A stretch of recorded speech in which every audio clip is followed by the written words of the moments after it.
Serum creatinine normal आहे याचा अर्थ किडनी 100% हेल्दी आहे असा होत नाही. हा एक मोठा गैरसमज आहे. कारण सिरम क्रिएटिनिनची व्हॅल्यू किडनीचे काम कमी झाल्यानंतरच वाढते. बऱ्याचदा 50%पेक्षा जास्त किडनीचे डॅमेज झाले असेल तरच या व्हॅल्यूजमध्ये काही बदल दिसतो. नॉर्मली सिरम क्रिएटिनिनची व्हॅल्यू 0.7 ते 1.3 मिलीग्राम पर डेसिलिटर असते.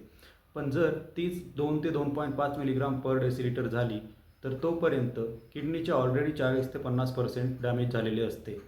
तर अशी एखादी टेस्ट आहे का जी किडनीच्या सुरुवातीच्या नुकसानीची म्हणजेच अर्ली किडनी डॅमेज डिटेक्ट करेल?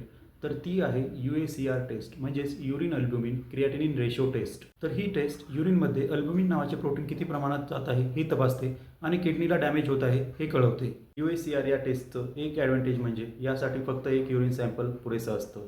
यासाठी 24 तास युरिन कलेक्शन करण्याची काहीही गरज नसते. तर UACR ही टेस्ट का महत्त्वाची आहे? तर या टेस्टमुळे अर्ली किडनी डॅमेज डिटेक्ट करता येतो, ज्यामुळे किडनीचा आजार ओळखून त्यावर लवकरात लवकर उपचार सुरू करता येतो. तर या टेस्टच्या नॉर्मल व्हॅल्यूज काय आहेत?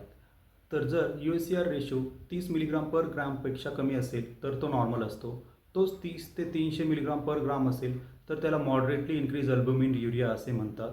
आणि जर तो 300 मिलीग्राम पर ग्रामपेक्षा जास्त असेल तर त्याला सिव्हिअरली इन्क्रीज अल्ब्युमिन युरिया, जो की खूप घातक असतो असे समजले जाते. तर ही टेस्ट कुणी करायला पाहिजे?